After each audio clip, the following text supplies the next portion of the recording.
Hello friends, তুমি কি class 8 বা মাধ্যমিক পাস আউট স্টুডেন্ট? তোমার পরিবারের অর্থনৈতিক অবস্থা কি ভালো নয়? তোমার কি প্রথাগত পড়াশোনা করতে ভালো লাগে না, আর তাই তুমি হাতে কলমে কাজ শিখে সরাসরি চাকরি জীবনে প্রবেশ করে পরিবারের পাশে দাঁড়াতে চাইছো? তাহলে তুমি ঠিক চ্যানেলেই এসেছো। আজকে তোমাদের সামনে এমন একটি ভিডিও নিয়ে উপস্থিত হয়েছি যেটি তোমরা দেখলে সহজে বুঝতে পারবে কিভাবে কম খরচে এবং কম সময়ের মধ্যে নিজের স্কিল ডেভেলপমেন্ট করে সহজে চাকরি জীবনে প্রবেশ করা যায় বা নিজের বিজনেস তৈরি করা যায়। তবে শর্ত একটাই, ভিডিওটি তোমাদের শেষ পর্যন্ত দেখতে হবে। আর হ্যাঁ, যারা আজকে আমার চ্যানেলে প্রথম এসেছো তাদের অনুরোধ, প্লিজ চ্যানেলটিকে সাবস্ক্রাইব করো। তোমরা সাবস্ক্রাইব করলে নতুন ভিডিও তৈরি করার ইন্সপিরেশন পাই। আজকের ভিডিওটিতে আমি আলোচনা করব আইটিআইতে কি কি কোর্স রয়েছে, কোন কোর্সের জন্য কি ধরনের শিক্ষাগত যোগ্যতা প্রয়োজন, কোন কোন ধরনের কোর্স করলে স্বনির্ভর হওয়ার সম্ভাবনা সবথেকে বেশি, আইটিআই কোর্সগুলি পড়াশোনার খরচ কত এবং ভবিষ্যতে কি ধরনের চাকরি পাওয়ার সুবিধা রয়েছে। আজকের ভিডিওটি খুবই ইন্টারেস্টিং হতে চলেছে, তাই আশা করছি তোমরা ভিডিওটি শেষ পর্যন্ত অবশ্যই দেখবে। প্রথমে দেখে নেওয়া যাক আইটিআইতে কি কি কোর্স রয়েছে এবং কোন কোর্সের জন্য কি ধরনের যোগ্যতার প্রয়োজন হয়। বন্ধুরা, তোমরা অষ্টম শ্রেণী পাশ করার পর বা মাধ্যমিক পাশ করার পর যে কেউ আইটিআই কোর্স করতে পারো। প্রথমে দেখে নেওয়া যাক আইটিআই কোর্সের কি কি গ্রুপ রয়েছে এবং কোন গ্রুপের শিক্ষাগত যোগ্যতা কি হওয়া প্রয়োজন। আইটিআইতে মূলত দুটি গ্রুপের কোর্স রয়েছে, ই গ্রুপের কোর্স এবং এম গ্রুপের কোর্স। ই গ্রুপের কোর্সের জন্য ক্লাস 8 পাস করা বাধ্যতামূলক, অপরদিকে এম গ্রুপের কোর্সগুলির জন্য মাধ্যমিক পাস করা বাধ্যতামূলক। তবে যারা মাধ্যমিক পরীক্ষা দিয়েছো এবং এখনো রেজাল্ট আউট হয়নি, তারাও অনলাইনে অ্যাপ্লিকেশন করতে পারো। এবার দেখে নেওয়া যাক কোর্সগুলির ডিউরেশন কত বছর। কিছু কোর্সের মেয়াদ 1 বছর হয়, আবার কিছু কোর্সের মেয়াদ 2 বছর হয়। কোন কোর্সের মেয়াদ কত বছর সেটি জানার জন্য ডেসক্রিপশনে দেওয়া লিঙ্কে ক্লিক করে জেনে নিতে পারো। তোমাদের মনে অনেকেরই প্রশ্ন, আইটিআইতে অনেক ধরনের কোর্স রয়েছে, কিন্তু কোন কোর্সটি করলে স্বনির্ভর হওয়ার সম্ভাবনা সবথেকে বেশি? মূলত electronics mechanic motor vehicle, computer hardware and networking maintenance, welder, fitter, electrician, civil, এই কোর্সগুলি করার পর স্বনির্ভর হওয়ার সম্ভাবনা সবথেকে বেশি এবং চাকরি পাওয়ার সম্ভাবনাও সবথেকে বেশি।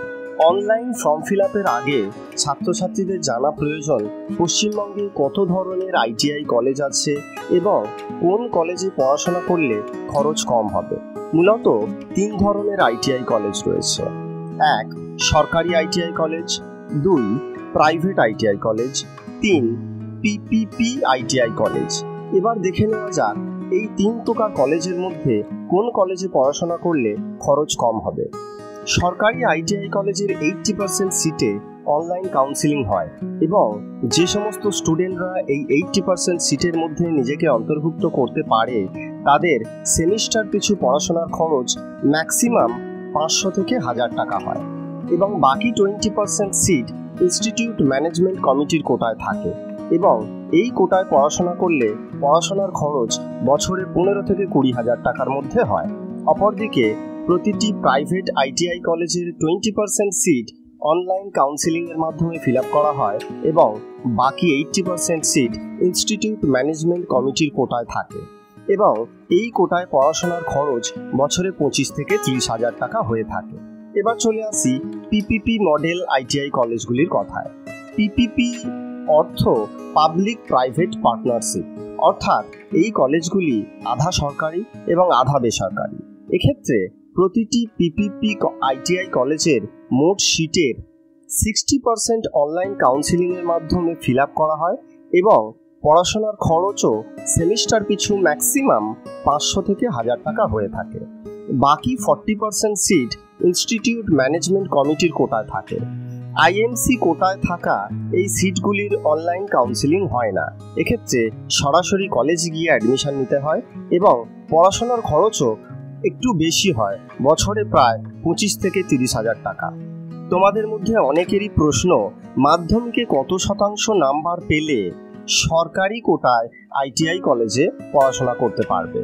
বন্ধুরা, তোমরা নিশ্চয়ই বুঝতে পারছো সরকারি কোটার সিটগুলিতে পড়াশোনার খরচ কম তাই তোমাদের লক্ষ্য হওয়া উচিত সরকারি কোটার সিটগুলিতে পড়াশোনা করা।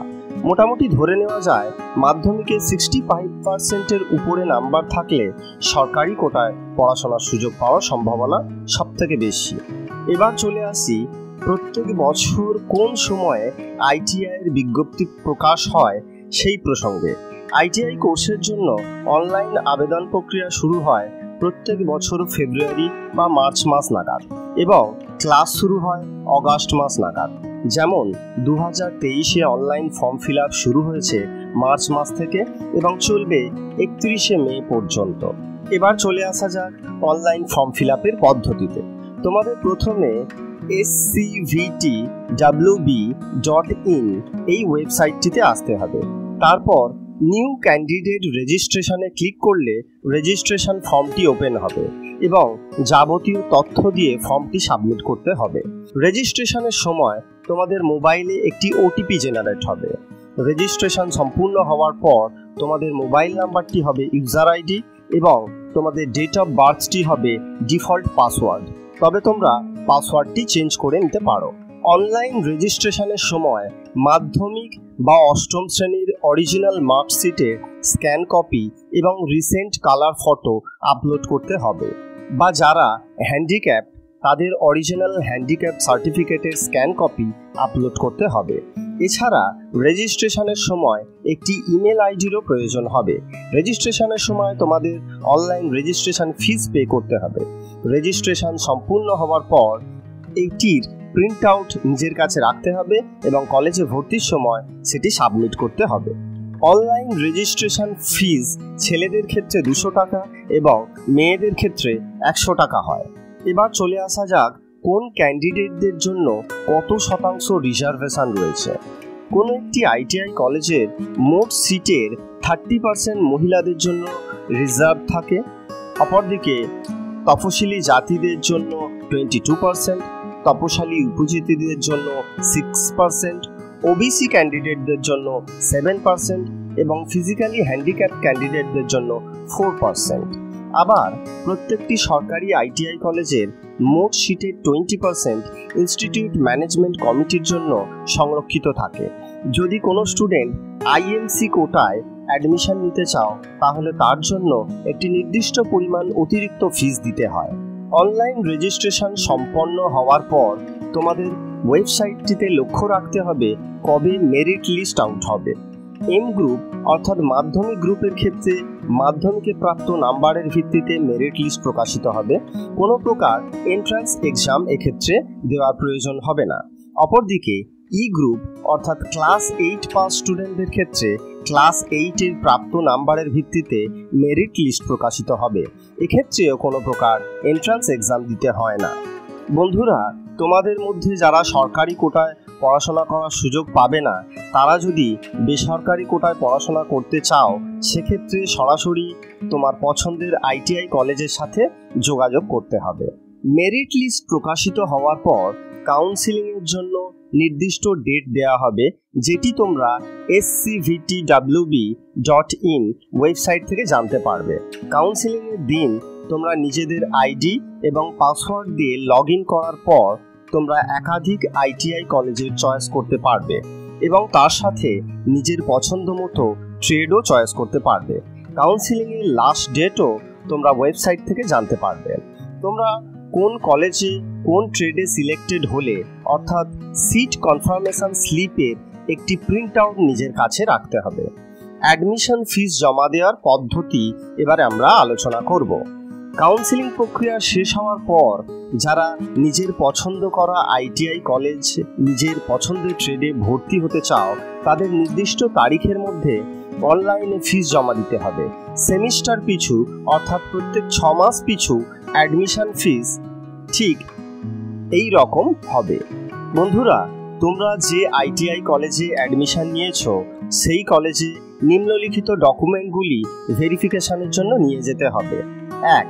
এম গ্রুপের ক্ষেত্রে বয়সের প্রমাণপত্র হিসাবে মাধ্যমিকের সেলফ অ্যাটাস্টেড করা অ্যাডমিট কার্ডের জেরক্স এবং অরিজিনাল। 2. মাধ্যমিক অথবা অষ্টম শ্রেণীর মার্কশিটে সেলফ অ্যাটাস্টেড করা জেরক্স কপি এবং অরিজিনাল মার্কশিট। 3. মাধ্যমিক অথবা অষ্টম শ্রেণী পাশ করা সার্টিফিকেটের সেলফ অ্যাটাস্টেড করা জেরক্স কপি এবং অরিজিনাল। 4. এসসি, এসটি, ওবিসি বা ফিজিক্যাল হ্যান্ডিক্যাপ্টের সার্টিফিকেটের অ্যাটাস্টেড করা জেরক্স কপি এবং original. 5. Colour passport size photo. 6. Self attested করা আধার কার্ডের জেরক্স। বন্ধুরা, তোমরা নিজ নিজ ট্রেডে পাশ করার পর ন্যাশনাল ট্রেড সার্টিফিকেট পাবে, যেটি পশ্চিমবঙ্গ সহ ভারতের যে কোনো রাজ্যে সমমূল্যবান। বন্ধুরা, তোমরা আইটিআই কোর্স কমপ্লিট করার পর সরাসরি ক্যাম্পাসিংয়ের মাধ্যমে বিভিন্ন কোম্পানিগুলোতে চাকরির সুবিধা নিতে পারো অথবা হায়ার এডুকেশনের জন্য এগিয়ে যেতে পারো।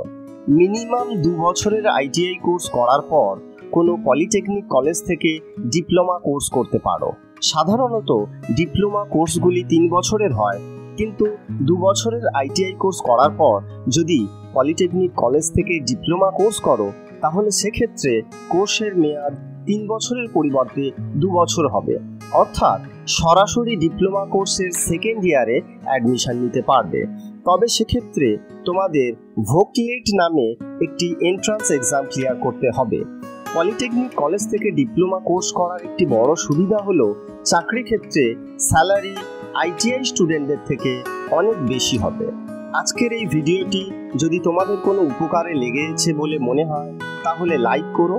তোমাদের একটা লাইক আমার নতুন নতুন ভিডিও বানাতে ইন্সপায়ার্ড করে, এবং চ্যানেলটিকে সাবস্ক্রাইব করো যাতে ভবিষ্যতে এই ধরনের ভিডিও সবার আগে দেখতে পারো।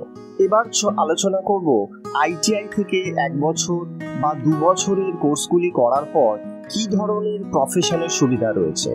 আইটিআই কোর্স করার পর রেল, টেলিকম, পিএইচইডি, পিডব্লিউডি ইত্যাদি ছাড়া বিভিন্ন সরকারি সংস্থায় চাকরি পাওয়ার সুবিধা রয়েছে। এছাড়া ট্রেড অনুযায়ী বিভিন্ন বেসরকারি কোম্পানিগুলিও প্রত্যেক বছর ক্যাম্পাসিংয়ের মাধ্যমে সরাসরি কর্মচারী নিয়োগ করে। আবার কেউ কেউ কোনো কোম্পানির আন্ডারে চাকরি না করে সরাসরি ব্যবসাও করতে পারো।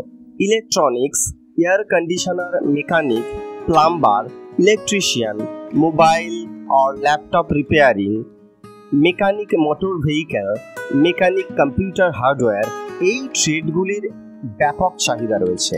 কেউ চাকরি না করে নিজের বিজনেস করে বিশাল পরিমাণে অর্থ উপার্জন করতে পারো।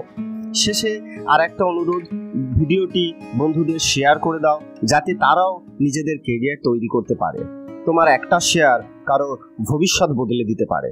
এতক্ষণ দেখছিলে এডুকেয়ার চ্যানেল। আমি তাপস দাস, সাইনিং অফ।